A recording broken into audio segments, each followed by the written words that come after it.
ఈ వీడియోలో ప్రపంచంలోనే గొప్ప ఇన్వెస్టర్ అయిన వారన్ బఫెట్ చెప్పిన ప్రకారం దాదాపు ప్రతి ఇన్వెస్టర్ చేసే బిగ్గెస్ట్ మిస్టేక్స్ గురించి తెలుసుకోబోతున్నాం. ఈ మిస్టేక్స్ వల్ల చాలామంది డబ్బు లాస్ అవుతారు, ఆపర్చునిటీస్ మిస్ అవుతారు అండ్ ఎమోషనల్ డెసిషన్స్ తీసుకొని లాంగ్ టర్మ్ వెల్త్ బిల్డ్ చేయలేరు. కాబట్టి మీరు బిగినర్ అయినా, ఎక్స్పీరియన్స్డ్ ఇన్వెస్టర్ అయినా ఈ వీడియో చివరి వరకు చూస్తే ఇన్వెస్టింగ్లో అవాయిడ్ చేయవలసిన డేంజరస్ మిస్టేక్స్ ఏంటో క్లియర్గా అర్థమవుతుంది. First mistake, timing the market. Legendary investor Warren Buffett చెప్పిన ప్రకారం చాలామంది ఇన్వెస్టర్స్ చేసే బిగ్గెస్ట్ మిస్టేక్స్లో ఒకటి మార్కెట్ని ప్రెడిక్ట్ చేయడానికి ప్రయత్నించడం. మార్కెట్ ఇప్పుడు క్రాష్ అవుతుందా, నెక్స్ట్ బుల్ రన్ ఎప్పుడు స్టార్ట్ అవుతుంది అనే క్వశ్చన్స్ మీదే ఎక్కువ ఫోకస్ పెడతారు. కానీ బఫెట్, చార్లె మంగర్ లాంటి ఇన్వెస్టర్స్ ఎప్పుడూ మార్కెట్ డైరెక్షన్ కంటే ఇండివిజువల్ బిజినెస్ మీదే ఫోకస్ పెట్టారు. బఫెట్ రోల్ మోడల్ అయిన బెంజమిన్ గ్రహం కూడా కొన్నిసార్లు మార్కెట్ని టైమింగ్ చేయడానికి ప్రయత్నించారని, అది మిస్టేక్ అని బఫెట్ చెప్పారు. నిజానికి స్టాక్ మార్కెట్ మూమెంట్స్ని కన్సిస్టెంట్లీ ప్రెడిక్ట్ చేసి వెల్త్ క్రియేట్ చేసిన వాళ్ళు చాలా రేర్. కానీ స్ట్రాంగ్ కంపెనీస్ని ఐడెంటిఫై చేసి లాంగ్ టర్మ్ హోల్డ్ చేసిన వాళ్ళు మాత్రం హ్యూజ్ వెల్త్ బిల్డ్ చేశారు. ఎగ్జాంపుల్కి కోవిడ్ సమయంలో స్ట్రాంగ్ స్టాక్స్ కూడా క్రాష్ అయ్యాయి. తర్వాత inflation, RBI interest rates, global wars, FIIs sellings లాంటి ఫ్యాక్టర్స్ మార్కెట్ని హెవీలీ ఇంపాక్ట్ చేశాయి. అందుకే చాలామంది డిప్లో బై చేసి టాప్ దగ్గర సెల్ చేద్దాం అని ప్రయత్నిస్తారు. కానీ మార్కెట్ని మూవ్ చేసే వేరియబుల్స్ చాలా ఎక్కువ. RBI policies, crude oil prices, US Fed decisions, global tensions, ఇవన్నీ ఎగ్జాక్ట్గా ప్రిడిక్ట్ చేయడం ఆల్మోస్ట్ ఇంపాసిబుల్. అందుకే బఫెట్ ఒక సింపుల్ ప్రిన్సిపల్ ఫాలో చేశారు: focus only on what is important and knowable. Market రేపు ఎటు వెళ్తుందో ఇంపార్టెంట్ కావచ్చు, కానీ అది ట్రూలీ నోయబుల్ కాదు. అందుకే ఆయన స్ట్రాంగ్ ఫండమెంటల్స్ ఉన్న కంపెనీస్ని ఫెయిర్ వాల్యూస్లో కొనుగోలు చేసి లాంగ్ టర్మ్ హోల్డ్ చేస్తారు. కొన్నిసార్లు మార్కెట్ స్టామ్స్ వచ్చినా క్వాలిటీ బిజినెసెస్ చివరికి రికవరీ అయ్యి లాంగ్ టర్మ్ వెల్త్ క్రియేట్ చేస్తాయి. సెకండ్ మిస్టేక్, మీ బయింగ్ ప్రైస్కి ఎమోషనల్లీ అటాచ్ అవ్వకండి. బఫెట్ ప్రకారం ఇన్వెస్టర్స్ చేసే మరో పెద్ద మిస్టేక్ ఏంటంటే స్టాక్ని ఫ్యూచర్ పొటెన్షియల్ ఆధారంగా కాకుండా తాము కొనుగోలు చేసిన ప్రైస్ ఆధారంగా జడ్జ్ చేయడం. ఉదాహరణకి ఒక ఇన్వెస్టర్ 1000 దగ్గర ఒక స్టాక్ కొనుగోలు చేసి ఇప్పుడు లాస్లో ఉంటే ఆ స్టాక్ని నా బయింగ్ ప్రైస్ వరకు వచ్చిన తర్వాత సెల్ చేస్తాను అని అనుకుంటాడు. ఇంకొక ఇన్వెస్టర్ అదే స్టాక్ని 500 దగ్గర కొనుగోలు చేసి ప్రాఫిట్లో ఉంటే వెంటనే ప్రాఫిట్ సెక్యూర్ చేద్దాం అని సెల్ చేయాలని చూస్తాడు. కానీ నిజానికి స్టాక్కి మీ బయింగ్ ప్రైస్తో ఎలాంటి సంబంధం ఉండదు. ఉదాహరణకి ఇండియన్ మార్కెట్లో జొమాటో ఐపీఓ సమయంలో కొన్న వాళ్ళలో చాలామంది భారీ లాసెస్ చూశారు. కానీ లోవర్ ప్రైజెస్ దగ్గర కొనుగోలు చేసిన ఇన్వెస్టర్స్ తర్వాత మంచి రిటర్న్స్ పొందారు. అయినా ఫ్యూచర్ రిటర్న్స్ మాత్రం స్టాక్ ఫ్యూచర్ పర్ఫార్మెన్స్ మీద డిపెండ్ అవుతాయి, ఇన్వెస్టర్ కొనుగోలు చేసిన ప్రైస్ మీద కాదు. అందుకే బఫెట్ ఒక ఇంపార్టెంట్ లెసన్ చెప్పారు: ప్రతి ఇన్వెస్ట్మెంట్ డెసిషన్ని ఇప్పుడే ఫ్రెష్గా ఇన్వెస్ట్ చేస్తున్నట్లు అన్బయాస్డ్గా తీసుకోవాలి అని. Third mistake, unrealistic growth expectations పెట్టుకోవడం. చాలామంది ఇన్వెస్టర్స్ చేసే మరో డేంజరస్ మిస్టేక్, ఒక కంపెనీ ఫ్యూచర్లో ఫర్ ఎవర్ హై గ్రోత్ చూపిస్తుందని ఎస్యూమ్ చేయడం. వారన్ బఫెట్ ప్రకారం ఎవ్రీ ఇయర్ 15% లేదా అంతకంటే ఎక్కువ ఎర్నింగ్స్ గ్రోత్ సస్టైన్ చేయడం చాలా ఫ్యూ కంపెనీస్కి మాత్రమే పాసిబుల్. కానీ మార్కెట్లో హైప్ స్టాక్స్ వచ్చినప్పుడు ఇన్వెస్టర్స్ మాత్రం ఇప్పుడైతే ఎక్స్పెన్సివ్ ఉంది, కానీ ఫ్యూచర్ గ్రోత్ వల్ల చీప్ అవుతుంది అని జస్టిఫై చేస్తారు. ఇండియన్ మార్కెట్లో కూడా ఈ మెంటాలిటీ చాలాసార్లు కనిపించింది, especially new age tech stocks, EV themes, AI related companies లేదా హైప్ ఐపీఓ సమయంలో. కొన్ని కంపెనీస్ నిజంగా గ్రో అవుతాయి, కానీ very high value stock next Infosys లేదా రిలయన్స్ ఇండస్ట్రీస్ అవుతుందని అజ్యూమ్ చేయడం రిస్కీ.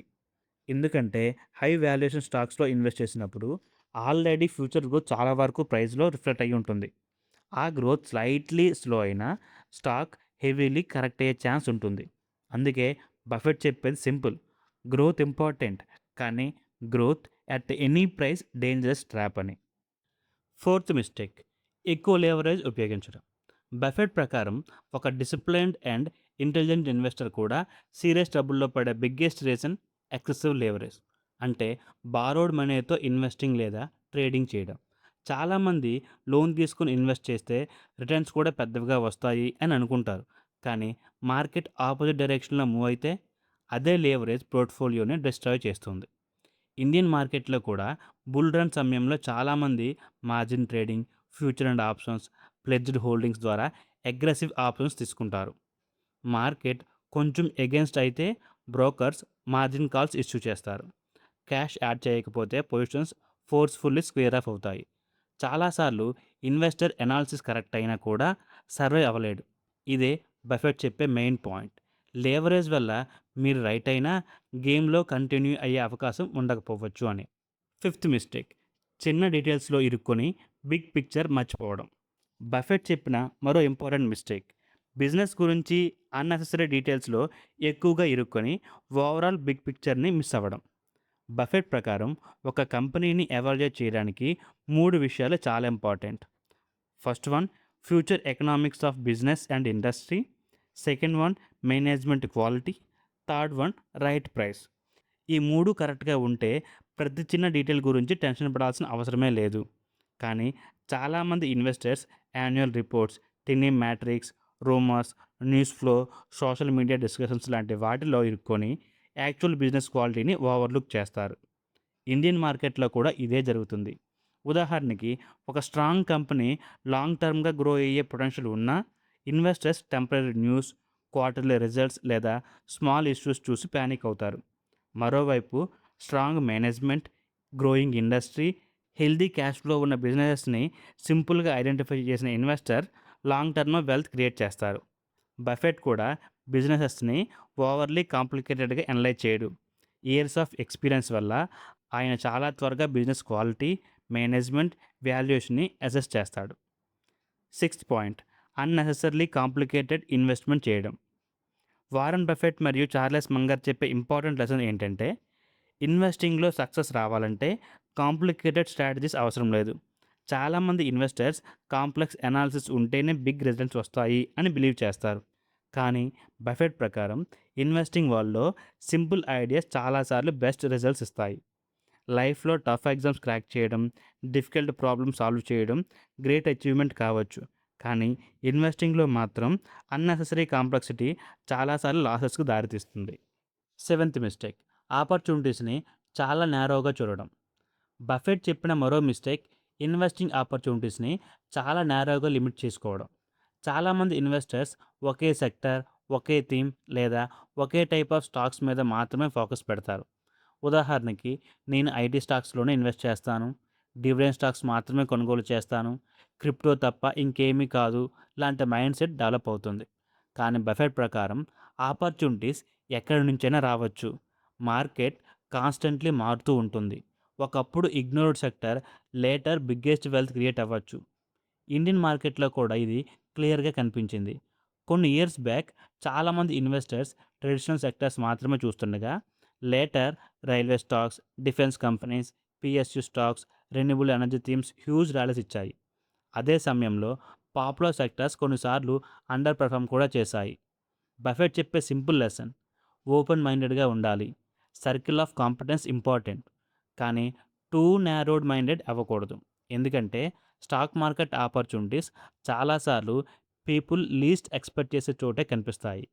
ఇప్పుడు ఎయిత్ మిస్టేక్, ఎప్పుడు యాక్టివ్‌గా ఉండాలని ప్రయత్నించడం. బఫెట్ ప్రకారం చాలామంది ఇన్వెస్టర్స్ చేసే కామన్ మిస్టేక్, మార్కెట్‌లో ఎప్పుడూ యాక్టివ్‌గా ఉండాలని ప్రయత్నించడం.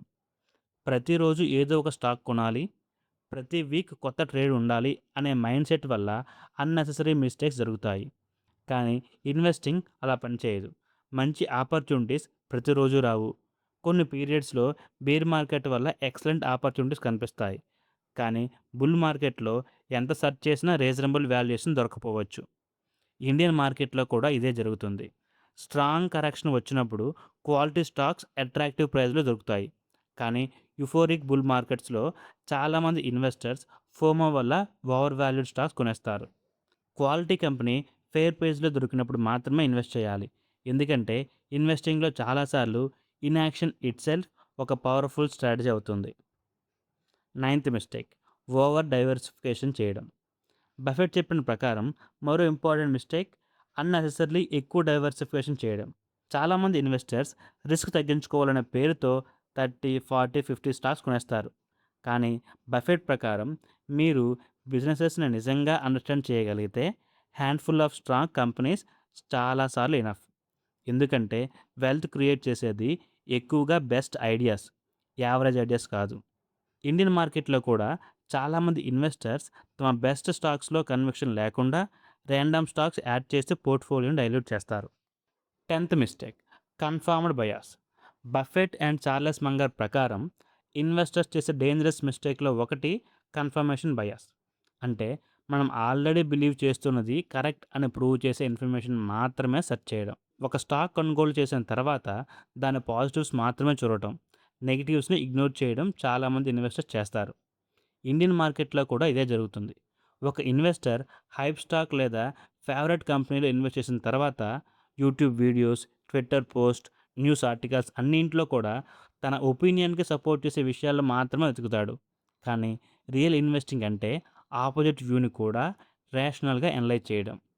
బఫెట్ చెప్పే లెసన్ ఏంటంటే పోర్ట్‌ఫోలియో ఉన్న ప్రతి కంపెనీని అన్‌బయాస్డ్‌గా ఎవాల్యుయేట్ చేయాలి. కంపెనీ ఫ్యూచర్ రిస్క్, కాంపిటీషన్, డెబ్ట్, మేనేజ్మెంట్ ఇష్యూస్ లాంటి నెగెటివ్స్‌ని కూడా సీరియస్‌లీ కన్సిడర్ చేయాలి. చాలా సక్సెస్‌ఫుల్ ఇన్వెస్టర్ ఒక స్టాక్ కొనడానికి ముందు ఆ ఇన్వెస్ట్‌మెంట్ ఫెయిల్ అవ్వడానికి రీజన్ ఏంటి అని కూడా అనలైజ్ చేస్తారు. ఎందుకంటే ఎమోషన్స్‌తో ఇన్వెస్ట్ చేస్తే మిస్టేక్స్ ఎక్స్‌పెన్సివ్ అవుతాయి. రేషనల్ థింకింగ్ మరియు ఫ్రెష్ పర్స్పెక్టివ్ లాంగ్ టర్మ్ ఇన్వెస్టింగ్‌లో చాలా ఇంపార్టెంట్. 11th వన్, హెర్డ్ మెంటాలిటీని ఫాలో అవ్వడం. బఫెట్ ప్రకారం ఇన్వెస్టింగ్‌లో క్రౌడ్‌ని బ్లైండ్‌లీ ఫాలో అవ్వడం మరో హ్యూజ్ మిస్టేక్. రియల్ లైఫ్‌లో చాలాసార్లు క్రౌడ్ ఒపీనియన్ యూజ్‌ఫుల్ అవుతుంది. కానీ స్టాక్ మార్కెట్‌లో మాత్రం ఎక్కువ మంది గ్రీడీగా ఉండే సమయంలో డేంజర్ ఎక్కువగా ఉంటుంది. ఇండియన్ మార్కెట్‌లో బుల్ రన్ సమయంలో ఈ స్టాక్ నెక్స్ట్ మల్టీబ్యాగర్, ఈ సెక్టర్ ఫ్యూచర్ అంటూ హైప్ క్రియేట్ అవుతుంది. అప్పుడు చాలామంది ఫోమో వల్ల రీసెర్చ్ లేకుండా ఇన్వెస్ట్ చేస్తారు. కానీ బఫెట్ మరియు స్మార్ట్ ఇన్వెస్టర్స్ క్రౌడ్ ఎగ్జైట్మెంట్‌కి దూరంగా ఉండడానికి ప్రయత్నిస్తారు. లాస్ట్ వన్, ఆపర్చునిటీస్‌ని మిస్ అవ్వడం. బఫెట్ చెప్పిన ప్రకారం తన బిగ్గెస్ట్ ఇన్వెస్టింగ్ మిస్టేక్స్ చాలాసార్లు రాంగ్ ఇన్వెస్ట్‌మెంట్ వల్ల కాదు, ఇన్వెస్ట్ చేయాల్సిన ఆపర్చునిటీస్‌ని మిస్ చేయడం వల్ల జరిగాయి. దీనినే మిస్టేక్స్ ఆఫ్ ఒమిషన్ అంటారు. చాలాసార్లు ఒక గ్రేట్ బిజినెస్ క్లియర్‌లీ కనిపించినా ఇన్వెస్టర్స్ హెసిటేషన్ వల్ల లేదా పర్ఫెక్ట్ ప్రైస్ కోసం వెయిట్ చేస్తూ ఆపర్చునిటీస్ మిస్ చేస్తారు. ఇండియన్ మార్కెట్‌లో కూడా ఇదే జరిగింది. ఎర్లీ డేస్‌లో స్ట్రాంగ్ కంపెనీస్ అయిన ఇన్ఫోసిస్, ఏషియన్ పెయింట్స్ లేదా టైటాన్ కంపెనీని చాలామంది ఇంకొంచెం లోవర్ ప్రైస్‌కి వస్తే కొనాలి అని వెయిట్ చేస్తూ మిస్ చేశారు. బఫెట్ చెప్పిన సింపుల్ లెసన్, ఒక ఆపర్చునిటీని మీ సర్కిల్ ఆఫ్ కాన్ఫిడెన్స్‌లో ఉండి బిజినెస్ క్వాలిటీ స్ట్రాంగ్‌గా కనిపిస్తే అన్నెసెసరీ హెసిటేషన్ డేంజరస్ అవుతుంది. పర్ఫెక్ట్ ఎంట్రీ కోసం ఓవర్ వెయిట్ చేయడం వల్ల biggest wealth creation opportunities miss అయ్యే ఛాన్స్ ఉంటుంది. కోర్స్ బ్లైండ్లీ ఇన్వెస్ట్ చేయకూడదు.